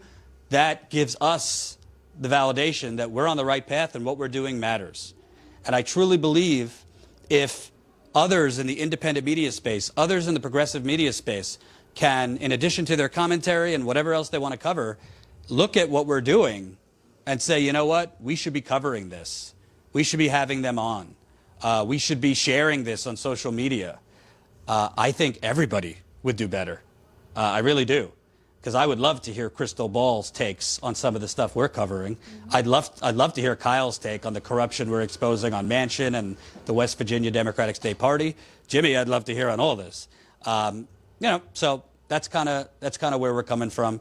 We appreciate all the donations that have come in for this trip. I don't know where we're at. I do think we need to raise another like $2,000 to continue. At least $2,000 to continue. So larger donations make a big difference. If you don't have that, smaller works too. If you can't do anything, please, you can for free get on our text message list, statuscoup.com/text. That way you'll get a notification when we're live via text, because likely YouTube's going to delay you the next, going to notify you the next calendar year that we're live. They're not going to notify you probably. Welcome, Jess. Jess said she just joined. He or she, I'm not sure if it's a male or female. Jess, thank you. Awesome. Just joined as a member?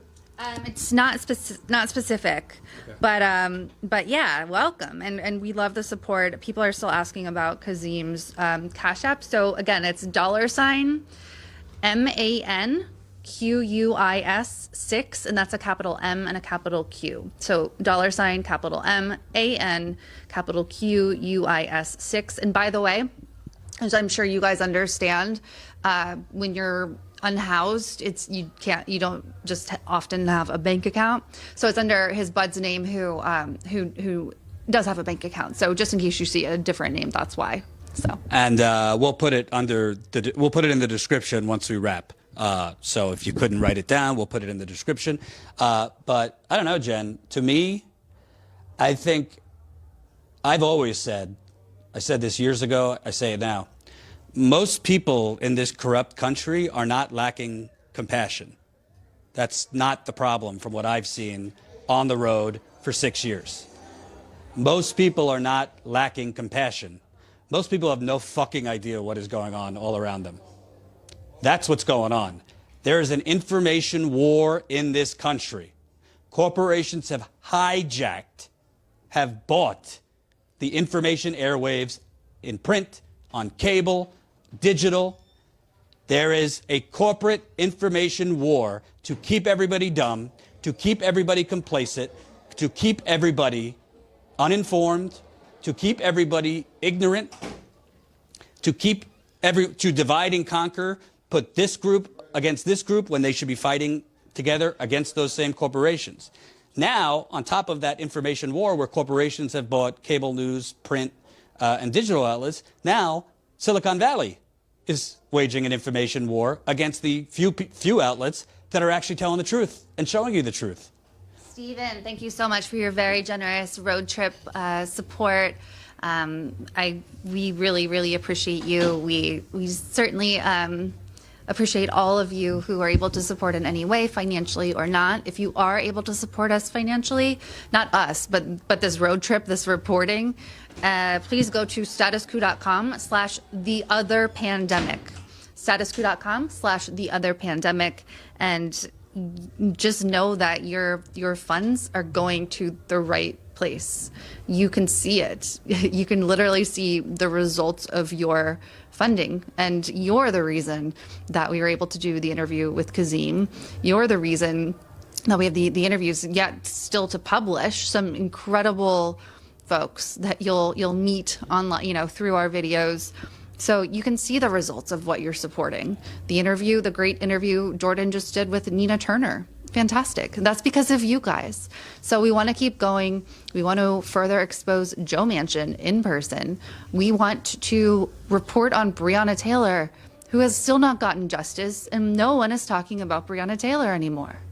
And that is us. That's what we do. So if it's financially feasible for you, please support us at any amount. statuscoup.com/theotherpandemic. We do also have a Cash App, which is $statuscoup. Let's read a couple comments, questions, concerns before we go. I have one that I remember while you're looking for another one. So when we were so-called ranting earlier or whatever, or giving commentary on, the purity stuff of certain... If you don't mind, I'm taking off my jacket. You got a lot of compliments, by the way, on your outfit. Oh, really? Yeah, people were impressed. Well, this shirt's dirty, so... Well, now they're not. Yeah. Someone said, you guys sound like Democrats. Okay, so I have a lot of thought. I could go in a lot of different directions with my thoughts on this comment, but who the F cares? Who cares? Even if I was whatever, even if I was a Joe Biden Democrat or whatever, which I'm not, no, by no means am I. But who cares? Is that what you should comment on this stream while we're talking about reporting on houseless people and talking about the importance of Medicare for all and the Green New Deal and talking about the real struggles that people have. And all you can think to comment is, you sound like a Democrat, because I said some people on the left are unable to experience or understand nuance. And if one person, if a person disagrees with you on one thing, you throw them out completely. You sound like a Democrat. Well, you sound like an asshole. And I don't understand this mentality at all. If you don't care about in-field reporting, I don't know what to tell you. You're a nihilist. You're just in it for the drama or whatever. Like, I'm not even registered as a Democrat anymore. I'm registered for some insane party that was just like an alternative in Maryland. And Is that the Rose Party or whatever? Yeah, I can't remember. But then I found out that it's like a little weird. But last election, I deregistered from the Democrat. So in 2016, I switched to the Green Party, and then I switched back because I wanted to vote for Bernie in this year time's primary, and then after that, I was like, I'm gonna register for this other thing. So whatever. My point is, I'm not a registered Democrat. Even if I were, who cares?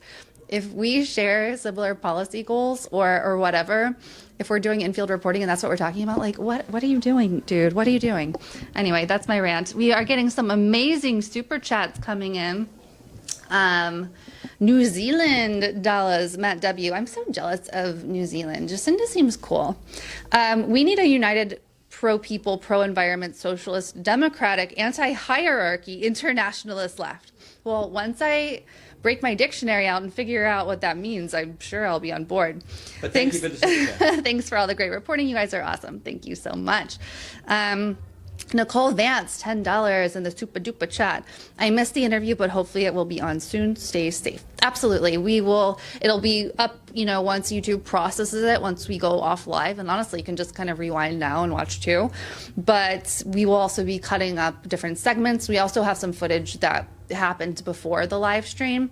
I got some too of when Nina first came in. So I don't know if I'll save that for members or post it. We'll have to see, but definitely members. So statusquo.com/join, or simply use the join button right underneath this video.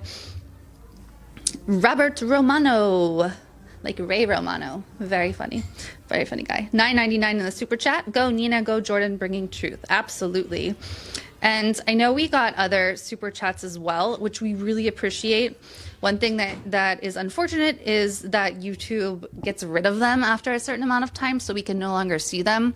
If I was on my computer, I could access Streamlabs, which tracks them for us, but my computer's dead. That's a really long way of saying I'm sorry that I can't read your super chat if it disappeared. Kilkenny B, $5. Status quo is the real deal. Happy birthday, Kazim. Absolutely. Happy birthday to Kazim. Very exciting. Sink L, $5 Canadian. Good on you for doing this work. You are 100% right that left media is failing to cover on the ground stuff, especially homelessness. Yep, absolutely. Absolutely. Ben E, $5. Keep up the good fight. Much love for Mentor, Ohio. Go Nina. Awesome. Ohio's great. I love Ohio. So that's the end. That's as far as YouTube allows us to scroll, but we appreciate absolutely all of you who have supported us with super chats.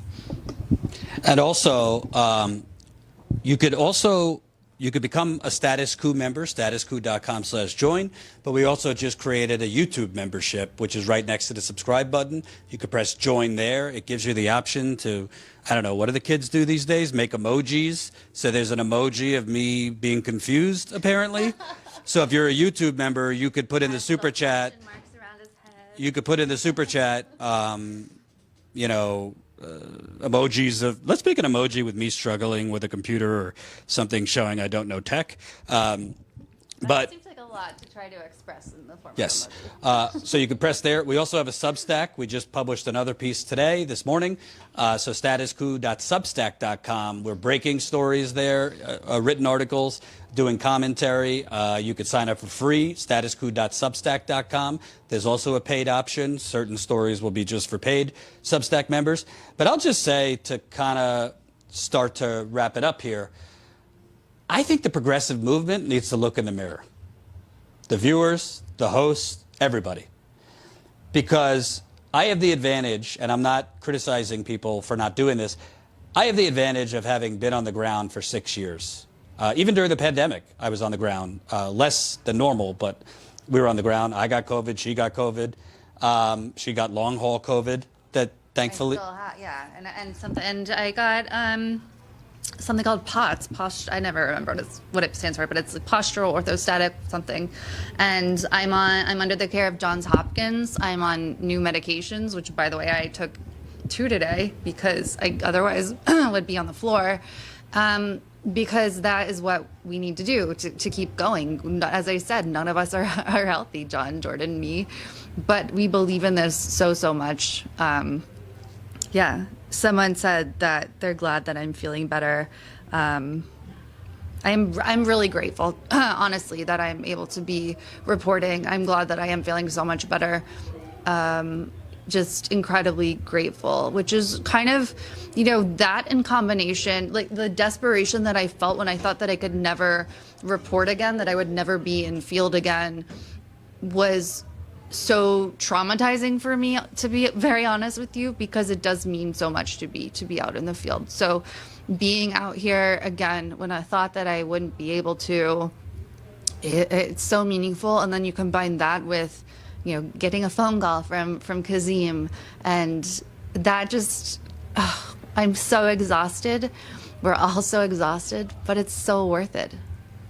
My wife just said, love how I got to walk Millie and you guys are still alive. My precious dog. By the way, go follow her new Instagram. We have an Instagram for our dog Millie, at Moscow Millie. At Moscow Millie. Go look. Oh, precious pictures. At Moscow Millie. At Moscow Millie. She's from Russia. At Moscow Millie on the IG. Basically what I was saying is, listen, we're all frustrated. We've all seen the corruption of the Democratic Party. We've all seen the rigging of elections. We've all seen the rigging of the last election, where frankly, Obama came out of the woodwork and, moved the chess pieces to get everybody to drop out, and then put all the establishments behind Biden. We're frustrated, frankly, that Bernie isn't fighting as he has said he would fight, that it looks like he's playing this, well, I'd rather get something than nothing game, which he's always spoke against. I'm frustrated with the squad. I was a journalist. I didn't volunteer for them or donate to them or anything like that. I know a lot of people did, and they're frustrated that they're not fighting, and they're tweeting mostly. So we get the frustration. We get why it's attractive to watch people ranting and raving on YouTube. Not just Jimmy. There's plenty of people ranting and raving. I rant and rave quite a bit. It's attractive to and entertaining in some way to see like people taking on TYT and other things. But don't forget why you're a progressive. Don't forget why independent media, what independent media can do. We can expose and put a face to the corruption, the injustice, the despair, the misery that we're showing you on the ground. Sometimes there's good news, like in the case of Kazim, where we interviewed him in the park. A viewer saw it, connected with us. Now he's on the verge of getting a job because of the interview we did. But I just want people to, it's not to say don't watch the train wreck, which is, people fighting and this and that. But don't forget the actual people that are going out and doing the work, and support us if you can. Our preference, honestly, is become a member, a sustaining member, a monthly member, statuscoup.com/join. For $5 a month. We have other plans too. For $5 a month, you could help fund flights, hotels, rent a car, food, gas, equipment, John, the cameraman. It's just so important to have this kind of reporting. Sometimes you might not agree with us on all our political takes or all our hot takes, all our views. If that means you're going to cancel us, then go fuck yourself, frankly. I don't need you. We don't need you. if you're that much of a snowflake, and there are a lot of progressive snowflakes now, that if who you're watching is not lockstep with you on every little thing, and they're not fire-breathing enough for you, and, you know, they didn't clobber Nina Turner over the head in the interview, not physically, you know what I mean, and, you know, they're not, and I'm not, like somebody said earlier, like, yeah, I'll become a member if you go hard on Nina Turner. Like, what are you thinking? Like, I don't force myself where I feel that somebody needs to be pushed back on, I will. It's also, by the way, try being in an interview where you're told you have a half hour and they're starting to wrap you after 12 minutes. That's what happened. Mm-hmm. They start to inch closer and closer to you and start to like look at the and then it's so awkward when you're like trying to think of your interview questions. You're like, stop it. Yeah, like, but that's what happens. Yeah, like they were basically wrapping me after 12 minutes. Yeah. Maybe they didn't like the questions, or maybe she had to go, who knows. But point is, care about what really matters. Care about what really matters. Because if people stop caring about this infield stuff, if people start to get in this thought pattern that they'd rather watch like Twitter gladiators fighting each other, or YouTube hosts fighting each other, if that's more important to you than the exploding homelessness crisis, than the exploding the eviction apocalypse, or the environmental genocide, or Flint still not having clean water 7 years later, or the Native American environmental activists fighting Line 3 in Minnesota, which we want to go cover that. I couldn't go when they had the treaty gathering because I had a doctor's appointment I couldn't miss. You know, the Ronald Green in Louisiana who got killed by police 2 years ago, and it's a massive cover-up that's already out of the news. If those things are not as important to you anymore, I think the progressive movement's in trouble then. Because if we're not going to care about these things, if we're not going to elevate the journalists doing it, then we're going to be in the minority politically for a very long time, probably till after I'm gone. So thank you for your support. I hope you enjoyed the interview. I don't think it was a softball at all, but, you know. No, it was good. It was a good interview. And there was something else that I wanted to point out. We have gotten a few more super chats, which we so appreciate. It seems like, oh, here we go. Kaya Burt's $1.99 super chat. While in Akron, you have to go to Swenson's. What is Swenson's? We'll look that up. Good tip. We're always in if that's like a restaurant or something, we are always looking for good tips there. People are asking if I have tried ivermectin. Yeah, I have tried ivermectin. Actually, I honestly lied to I lied to a virtual doctor to get it, because it's not approved for COVID or long hauler. But yeah, I took it. I honestly don't think it helped me. I think what did help me was getting my second vax. I think it dramatically helped. So like 2 weeks after that, but then also the stuff that Johns Hopkins is having me do, and then you know, some medications that I'm taking. I would like to live a life where I don't have to take medications to function as a human, but all good for now. So, yeah, actually, Steph Zamorano texted me about that as well, that Jimmy's benefited from ivermectin. So, yeah, I don't know. It can help people, but I'm not a doctor. Ask your doctor. Zug from New Zealand. Lovely's New Zealand, folks. International Solidarity from New Zealand. You guys are awesome. You are awesome as well. We do need to go. I think we're keeping the Barber. We are possibly, as we do, shutting the place down. We always stay long reporting, but we appreciate all of you. We appreciate your super chats, your support, everything. We will be live again. We have behind the scenes footage. Go to statuscoup.com/theotherpandemic, and I'll be posting some additional stuff, including, you know, footage or pics and stuff that I took today. So bookmark that page and keep checking it out. And if your wallet says yes, we would love your support so we can keep going and keep exposing and covering real stories. And I'm just going to keep it real. Past Cleveland at the moment, not looking good. Not looking good to go to West Virginia or Kentucky unless we make a couple thousand at this point because it's been expensive so far. The driving, the food, the hotels. We stayed in Philly an extra night at a hotel. So please support us if you can. The plan right now, things could change. Tomorrow, we're going to be covering a eviction canvass. And what that means is Democratic Socialists of America are literally going door to door for people that have just gotten eviction notices to essentially, tell them their legal rights, try to assist them. So we're going to kind of follow around the canvassers there to try and show you what that's like, because again, it's not being discussed, but there is an eviction apocalypse about to happen. And people, by the way, have already been evicted despite the moratorium illegally.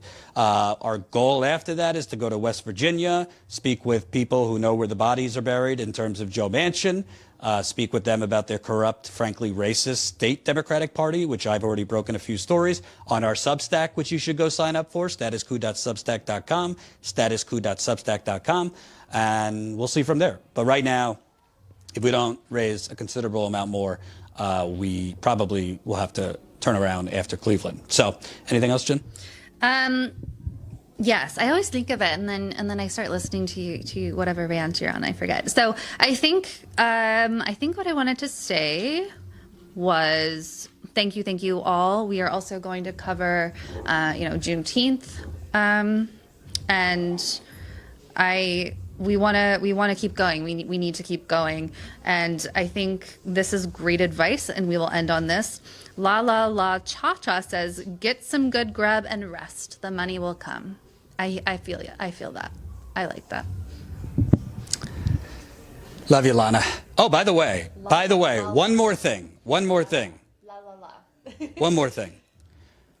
Please go Faint Signals from Vega. Oh, yeah, that's what I wanted to say. Yes, Please go to Faint Signals from Vega's YouTube channel. Yes. Faint, F-A-I-N-T. She's in the chat. Signals And she's a wonderful voice. from Vega. I think she has a video called Why Aren't We, the flooding status quo with money. I couldn't have said it better myself. But broader than that, first of all, her voice is like, it's like those bedtime meditation voices. Vega, I want you to just narrate everything for me, and I'll just listen and be happy. It's so, your voice is so tranquil. I wanted to lay in bed and watch the episode before I went to bed. You did a great video on your channel basically talking about similar things we've been talking about people need to start reevaluating their priorities and, if they can, support us. And I just wanted to give you a shout out. I didn't know you did the video, but thank you. Go check it out. Faint Signals from Vega. If she's in there, put your put your URL in there. It's a little self-promotional because she says support us, but watch the whole video because it's just so. I couldn't have said it better myself, and she speaks much more eloquently than I. Thank you for watching. Thanks for joining, Jorge. Thanks for joining, Jorge. Sign up as a Status Coup member, statuscoup.com/join, statuscoup.com/join. We'll be live again tomorrow, probably somewhere around 1:30, 2 o'clock Eastern. But be on our text message list so you'll get a text as soon as we're live, statuscoup.com/text. Thanks, guys. We love you guys so much. You are the reason we're able to do this. As I keep saying, you're the real ones. You're the ones who are watching this instead of other stuff. So I hope you enjoyed Jordan's great interview with Nina Turner. NinaTurner.com. Check her out. And we'll be back, and we'll be posting some more behind the scenes stuff. Statuscoup.com/theotherpandemic, and we're officially gonna go before we collapse. Bye-bye.